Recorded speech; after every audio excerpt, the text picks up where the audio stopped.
are these people?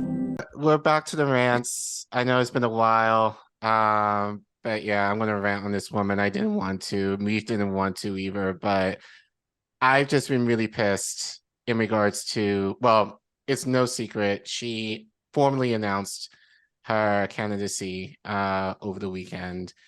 And and everybody, and not everybody, but like we're not gonna name it by name, but there are certain personalities who have been giving her the praise and like being like, oh, thank goodness that she's actually being the voice of the progressive movement that we need right now since, Biden sucks. Let's And grow up. yeah, thanks, Krystal. Mm-hmm. But I did want to mention this, and I don't believe people have covered this, or at least enough, that I do want to kind of talk about tonight in regarding to Marianne, especially given that she is been active in our spaces. She has talked to many of our colleagues in this space. And the fact that she hasn't mentioned a certain thing that I am going to get to, especially in light of the people who are in her orbit, who care about allegedly some of these progressive issues too. The fact that I'm not mentioning this with her,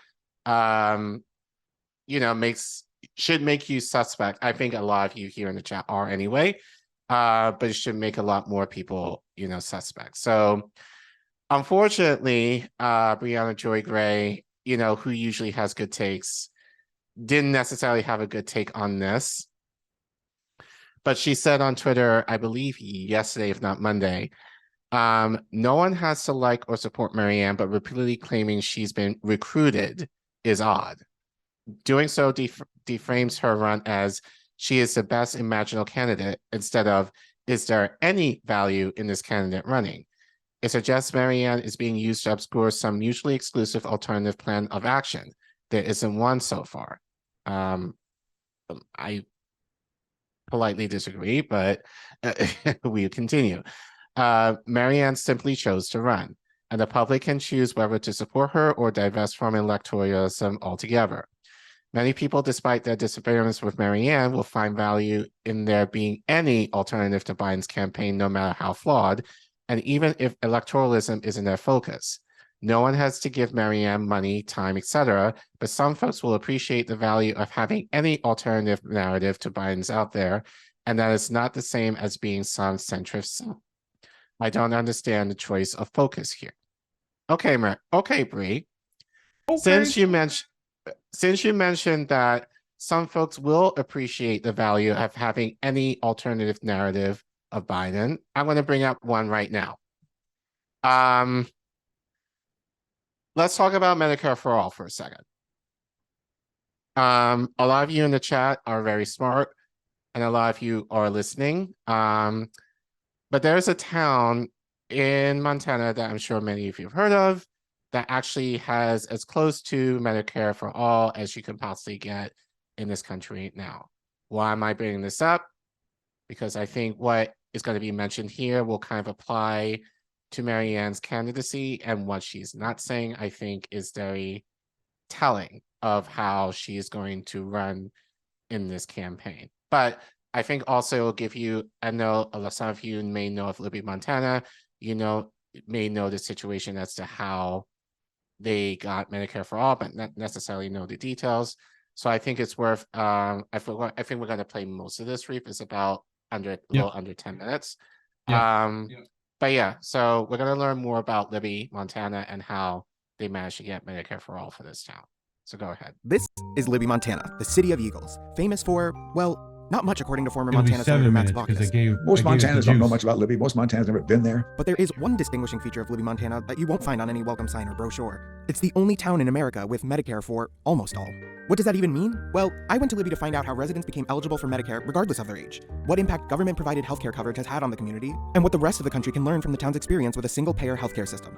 Or as close as anything we have to it in the US. Yeah, so stick around. This is The Classroom for more perfect union. The single payer is not going to get even to first base. The year is 2009. The Affordable Care Act is being crafted, and Senator Max Baucus emerges as one of the chief opponents of a single-payer Medicare for All system. Is Senator Baucus open to your ideas? He's not. To a single-payer idea?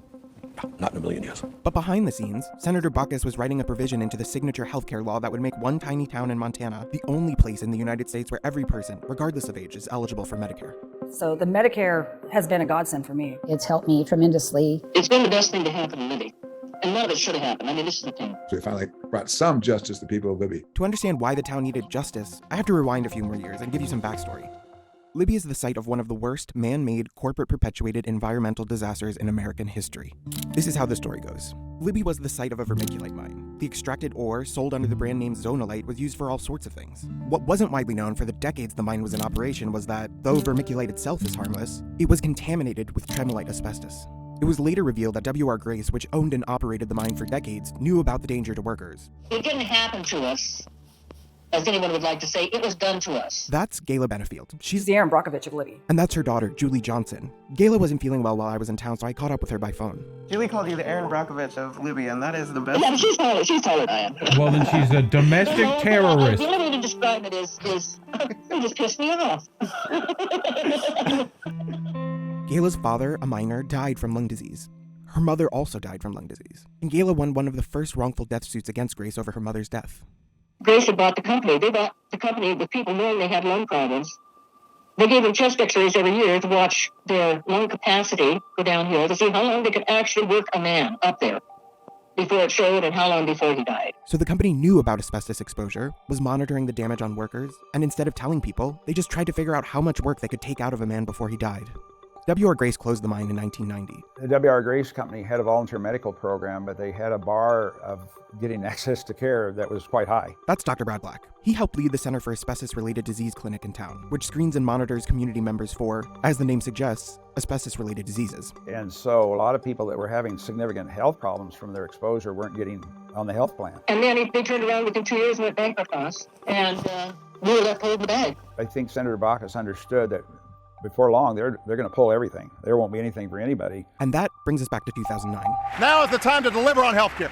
As senator from Montana, Baucus was aware of Libby's issues, and as chair of the Senate Committee on Finance, he had the means to do something about it. And that's where Section 10323 of the Affordable Care Act was created.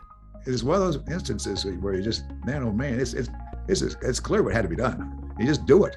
You don't worry about bureaucracy. You don't worry about cost-effective analysis. You just do it because otherwise, people are going to die. Section 10323 basically gives people in Libby and the surrounding area benefits that nobody else in the country has. For one, it opens up Medicare access for those affected by the asbestos exposure, regardless of their age. And that can be a life changer for people like Julie. Julie was 46 when she was diagnosed with asbestos-related disease. She's been on Medicare through the Libby exception for about 10 years now. I had no insurance at the time. Yeah, when I got diagnosed, the only good outcome of it was, yes, I did get on Medicare. I was diagnosed with fibromyalgia in probably 2003, 2004, so I had no insurance to pay for any medications with it. Once I was able to get on Medicare, I was able to get the treatment that I needed. I was able to go to the doctors and find out what's the best treatment to deal with the fibromyalgia. So the Medicare has been a godsend for me. Libby has a current population of 2,775. The card clinic says that between 2011 and August 2021, they had identified 2,281 people in the area under the age of 65 who qualified for Medicare assistance. So, because of these provisions, thousands of people in Libby have benefited. And reporting from the time makes it seem like a seamless process, despite what critics of Medicare for All would have you believe about inefficient government bureaucracy. An official from the Social Security Administration set up shop around the county and saw 60 people in Libby on their first day in town. A little over a year later, about 600 people had been signed up. Yeah, it was really simple to get on Medicare. Once you go down to the card clinic, they diagnose you. I just had to fill out paperwork. I believe probably got online and was able to get right on the Medicare.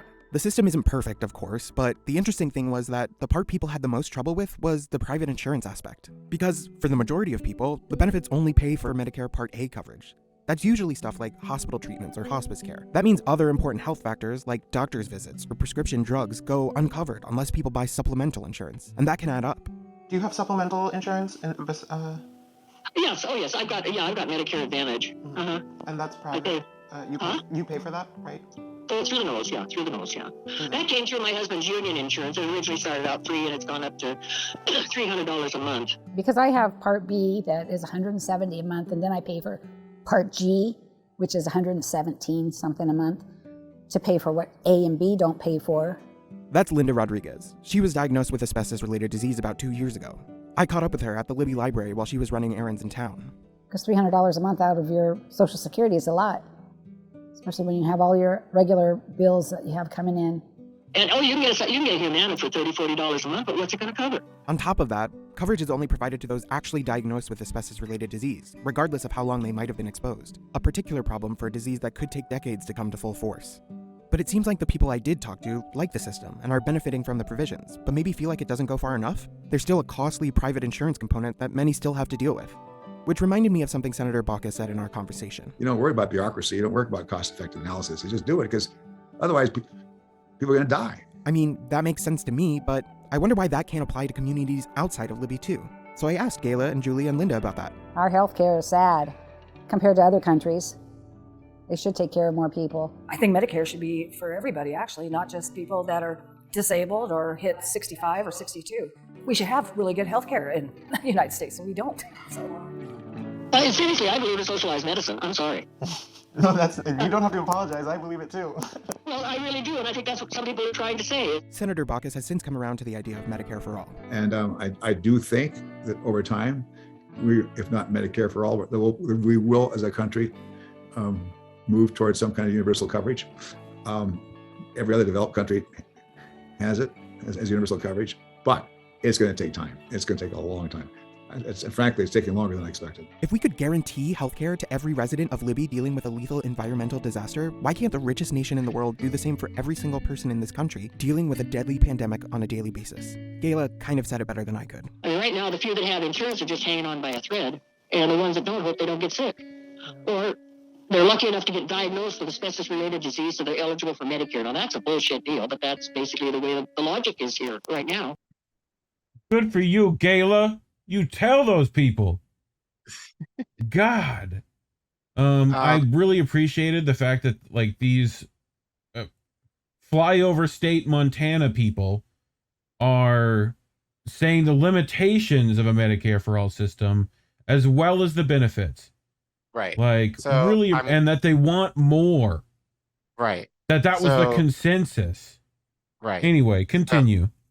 So I really appreciate, very nuanced and thank you, more perfect union for this. But giving a very nuanced view, obviously, like it's not perfect, but they say the benefits that they're getting in light of, the environmental emergency that happened in the town outweighed, the cons of it. And as they said, it should happen more. So, and a lot of you in the chat, you guys are so smart. You already made the connections. I can't fool you. A lot of you are asking, well, if Libby can't get it, why can't East Palestine get it? If East Palestine can get it, why can't Flint get it? Or Jackson, Mississippi, or all these other places? I can argue maybe most places in this country can definitely deserve Medicare for all. The Bronx. Exactly. We have the highest asthma rate because of all these trucks that come in. Right. Yeah, I mean, that's part of the problem where it's pick a state, pick a city, you could apply this everywhere if you were willing to do it. So you have this individual who... Well, here's the thing. And I'm going to go off on Marianne a bit because I know her well enough to know that she's been around people within our circle who are advocates for Medicare for all. She has spoken at the Medicare for all march back 2 years ago in DC that I happened to be present at. So you would think that Marianne would know this, given the people that Reef, you and I collectively know, that would be able to inform her about this. But I'm going to let's play dumb. Let's give her the benefit of the doubt that she doesn't know about Libby, Montana. Okay. But there's people in her circle that definitely do. Right. And who wants to take a guess who knows for sure? And knows for sure, in fact, that I actually had to check. And lo and behold, this person has a video about exactly this clip. So there you have it. That's a phenomenal story, an amazing story, and something that you never really hear about. Maybe you've heard about it in passing on this show, but you've never heard the specifics of it, that's for sure. I'd never heard the specifics of it. Again, that goes to show the failure that our media is. This idea that Medicare for all is pie in the sky, it's not possible. And then we have a place in the U.S. right now that already has almost Medicare for all. It's not full Medicare for all. You have to have had exposure to that vermiculite or whatever it's called, mine, and so then you have the illness, and once you're diagnosed with illness, you immediately get into their Medicare for all system. You can see it's actually less bureaucratic, it's more efficient, and the biggest problem with it, as they correctly point out, is the Medicare Advantage part of it. Because Medicare only covers certain things, and then you have to get the Medicare Advantage plan, pay a little more, and then you get a private insurance angle of it, and they say that's the hardest part, that's the worst part. Everything should just be covered with the regular Medicare. So, I mean, look, again, total no-brainer. And by the way, amazing backstory. The guy who pushed for this, Max Baucus, he's a Democratic politician from Montana. This is a guy who was very vehemently anti-Medicare for all. During the healthcare debate, Bernie was pushing for Medicare for all. He was pushing for single payer. And Max Baucus was one of the biggest impediments to that. He was one of the loudest and most aggressive. Under no circumstance will I vote for Medicare for all. Well, Max Baucus wrote the provision that gave Libby, Montana Medicare for all. And then when they talked to him here, he's like, look, it was a no-brainer. You had to do it or people are going to die. Max, it's the same thing for the entire country. Because we don't have Medicare for all, 45,000 people die every year because they don't have health care. 30 million people are uninsured. 80 million people are underinsured. About 33% of COVID deaths could have been prevented if we had Medicare for all, because those deaths are attributable to uninsurance. That's a report from Public Citizen that gave us that number. So the thing you said about Libby is true of the entire country. Problem gets serious. Yeah. So The hoes be knowing. right. So honestly, this rant isn't so much about Marianne. This is more about Kyle and by proxy Krystal, because Kyle definitely knows about this. Obviously, he reported on this exact clip that I, played. And the fact that, and Reef knows this because I had to kind of pitch to him why we should do this segment. But my thing is this. People are like, okay, Marianne, like, we don't like Marianne, she's not like Bernie, like, she has no chance of winning, but we appreciate her speaking on the issues. We appreciate her speaking about these progressive policies because we don't have anyone else right now to kind of fill the void. Okay, so Marianne, you've been in connection with many Medicare for All activists over the past couple of years. Why haven't you said shit in terms of East Palestine needing Medicare for all? Hell, Jose said New York, Jackson, Mississippi, Flint, any of these places, take your pick. Like, you really want to challenge Biden? Why the fuck don't you go to East Palestine? Why the fuck don't you go to any of these places where they need Medicare for all and make that demand? Offer these people something. And like, Trump went, but we all know that was more theatrics for him. He just wanted to give a FU to like the Democrats. We know this. But like, if and that's not to say like we completely can trust Marianne either, but I would give Marianne more credit if she really wanted to challenge the conversation and go to these places that are in desperate need of Medicare for all, to be like, look, this is something that you need, and I will advocate for you to make sure that you get it. If she was able to do something like that, I will give her a little bit more credit. And Kyle, or in Krystal, you should have made that demand of her.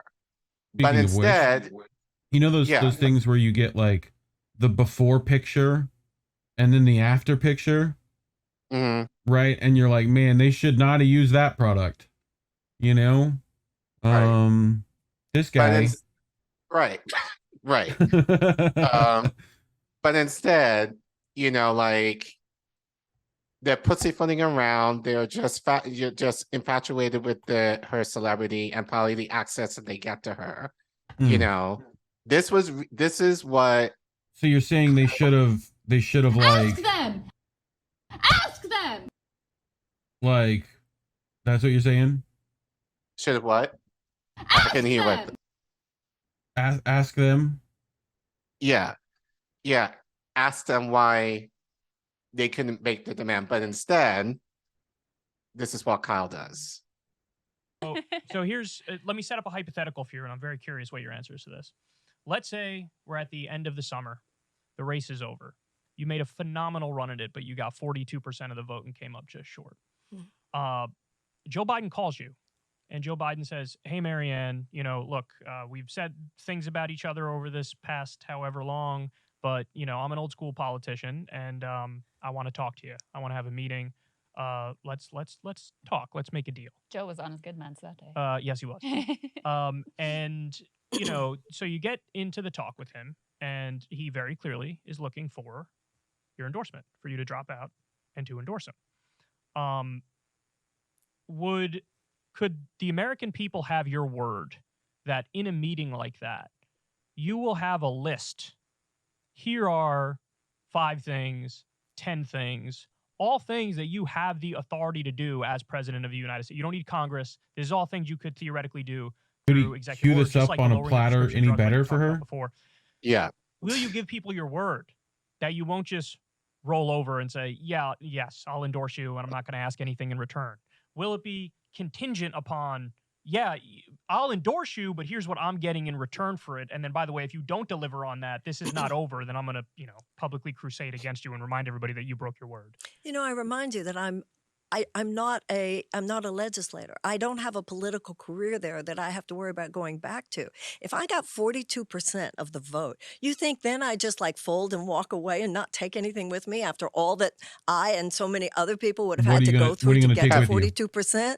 No, I would not. Except No, you're I not would gonna not get walk away 42%. easy. And no, absolutely. So you'd have a list of demands. I would have a list of demands, and I would. What are those demands? Absolutely, right. and I would consider all options actually, and how I Which thought that I options? could, with that 42%, make a difference in this country. You better. That's it? That's it? Right. Where's the rest of the video? Where did she say? Huh? No, she didn't. Okay. Jose, you've made demands. Yeah. So what's your take here, bud? What's your take on this? Because it's this is a perfect opportunity, as you said. If you want to push Biden, make the case for Medicare for all. For anything. Anything right now. Just name a thing. And actually, I want to kind of talk about this in light of your interventions, because when you've actually given specifics as to what they're doing that is shit, and what do you want to have changed to kind of align with the needs of the people. So yeah, but what do you think in terms of, Marianne basically just giving a bowl of nothing in terms of and then Kyle not challenging her in terms of what about these things, or what are you going to do? Well, I think she was definitely dealt a softball there. I don't really have much to say about Marianne because I don't really like the duopoly to begin with. I don't think. Yeah. I don't trust anybody trying to run in the Dem primary. Although I did have somebody recently tell me they want to challenge AOC as a Dem and then switch to the independent. And I asked, well, how do you know people can trust you to do that and stuff? Right. So, we'll see where that happens. Right. Marianne, I think, was hinting at the end, I'm going to do something with that 42%. Well, first of all, I'd be interested to see if she gets 42% of the vote. No. But I think she was hinting at running as independent. I think that's what she was trying to say. No, she made no hint. She made no hint. She said specifically she's not going to do that. Oh, she did? No, she can't. She can't. The DNC makes these fools sign some type of contract that essentially they have to endorse whoever. Yeah, they said no dirty break. She told, didn't she tell Jordan and the Vanguard both that?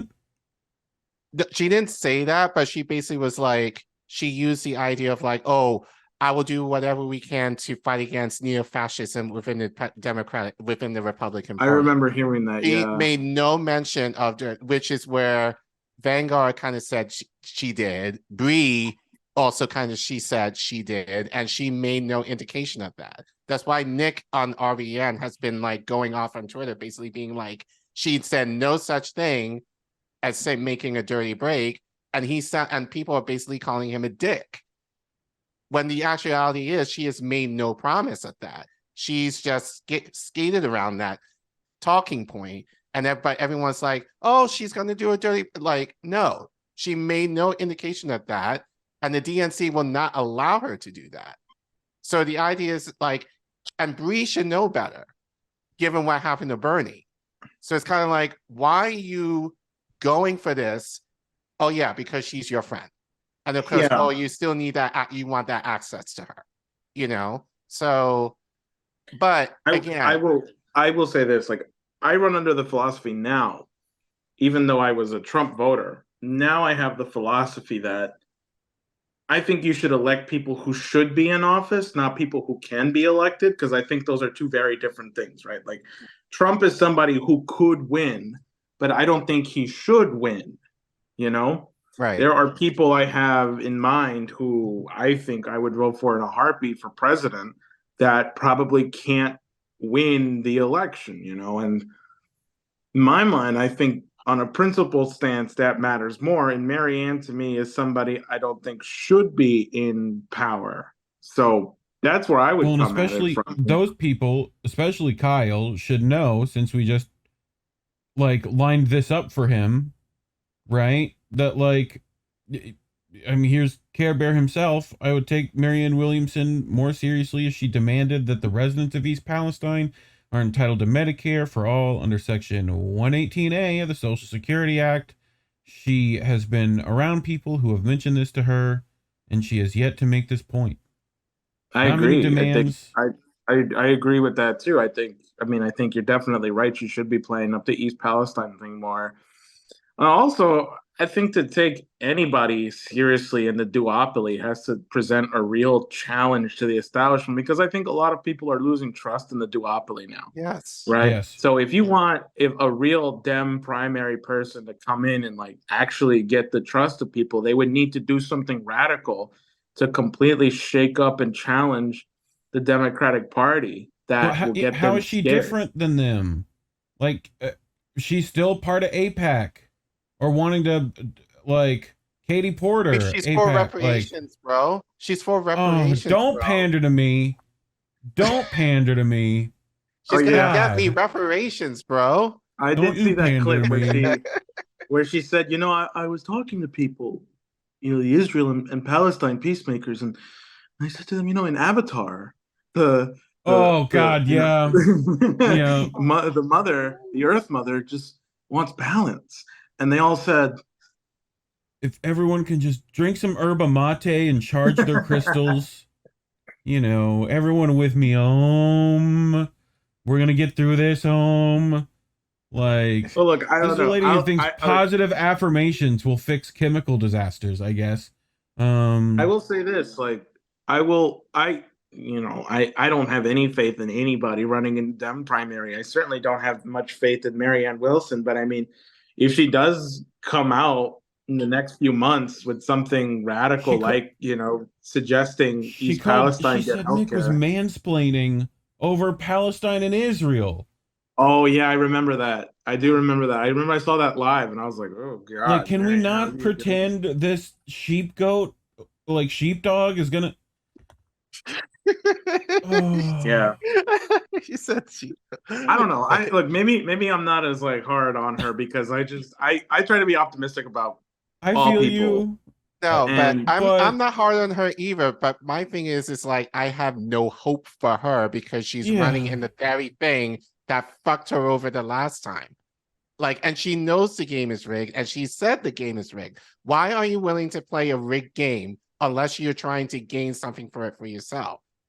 Like, yeah, that's a good point. It's yeah.